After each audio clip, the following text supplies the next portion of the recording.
Jake's confused. A year ago, everyone around him was rich. Houses selling like concert tickets. People quitting jobs to do something in crypto. His Uber driver was giving stock tips. Then, boom, layoffs, panic. Everyone broke and blaming avocados. It's like the whole economy can't decide if it's up or down. Turns out, it's not random. That's the seesaw of interest rates, the invisible plank that lifts or drops everyone's financial mood. When one side goes up, the other must come down. Spending, borrowing, investing, all balanced on one giant playground toy controlled by the least fun monitor in the park, the Federal Reserve. Jake pictures it, a massive seesaw in the middle of the economy. On one side, a bag labeled borrowing. On the other, saving. When borrowing is cheap, interest rates are low, that side slams to the ground. Everyone rushes over. Mortgages? Cheap. Car loans? Easy. Startups? Funded. Credit cards? Swiped like lottery tickets. Money flows everywhere. Businesses expand. Stocks climb. The economy parties like it just discovered free Wi-Fi. But Jake knows from the balloon story what happens when everyone parties too hard. Inflation. Too much money, too few goods, and suddenly the prices float up like balloons again. So what does the Fed do when the party gets too wild? They lift the borrowing side of the seesaw, raising interest rates. And instantly, the music stops. Loans shrink, spending slows. The economy goes from rave to reading quietly in the corner. Here's the thing Jake finally realizes. Interest rates are just the price of money. When that price is low, everyone buys it, borrowing left and right. When it's high, people chill. It's the lever that decides whether money flows through the system or gets stuck in the pipes. Jake thinks of it like watering a plant. Too much water, and it drowns. Too little, and it wilts. The Fed's job is to keep the soil just damp enough, but not turn the economy into soup. Let's break it down. Low interest rates, cheap loans, businesses expand, consumers buy houses, stock prices rise. Everyone feels brilliant. Until inflation walks in again. Same story, different hat. Then the Fed raises rates. Borrowing gets expensive. Mortgages balloon. Car payments spike. Investors panic. Suddenly, saving money sounds sexy again. Jake notices his bank finally paying him interest. He never thought 4% could feel so romantic.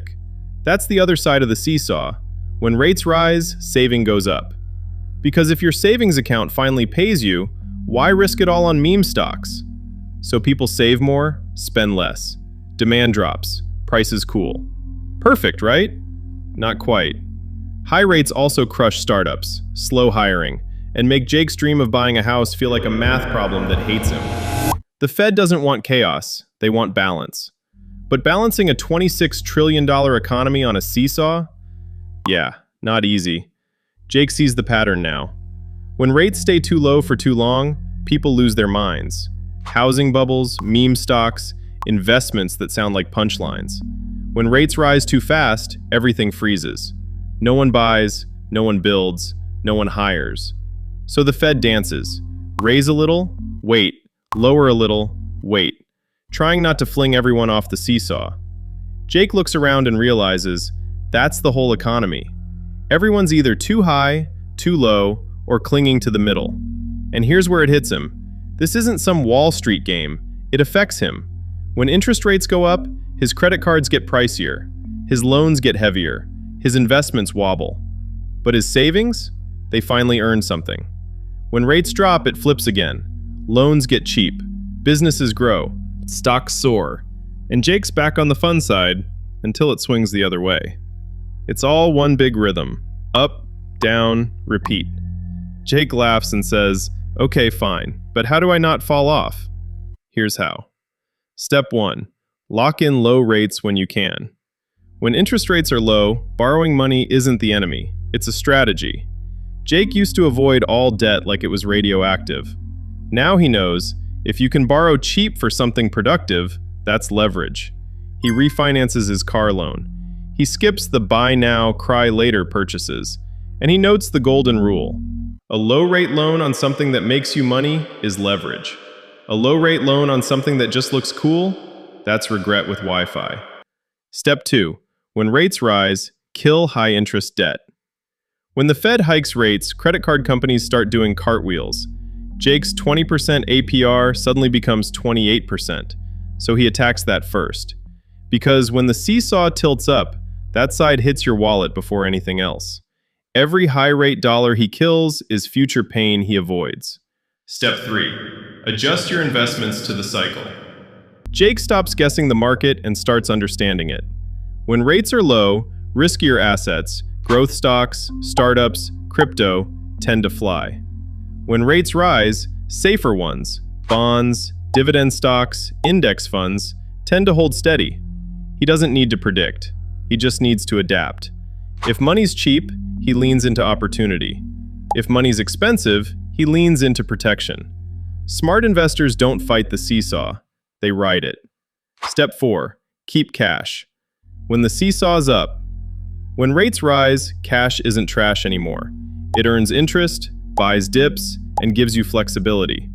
Jake keeps some ready, not to hoard, but to strike.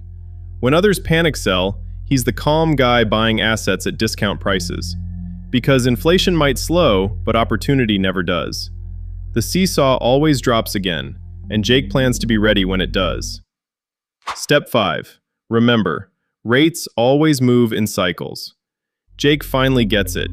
Every high eventually falls. Every low eventually rises. That's the only guarantee in economics. So he stops trying to time it perfectly. Instead, he builds systems that survive every swing. When money's cheap, he plans for it to tighten. When money's tight, he plans for it to loosen. He stops predicting. He starts preparing. Jake takes one last look at the seesaw. It creaks, tilts, and sways. People slide up and down, some celebrating, some screaming, most confused. But Jake? He's calm now. He's not trying to control the ride anymore. He's just learned where to sit. Because that's the secret. The economy will always swing. Your job isn't to stop it, it's to stay balanced. And the people who understand how interest rates move, they're the ones who never fall off. Stay patient, stay steady, and remember, the swing is the system.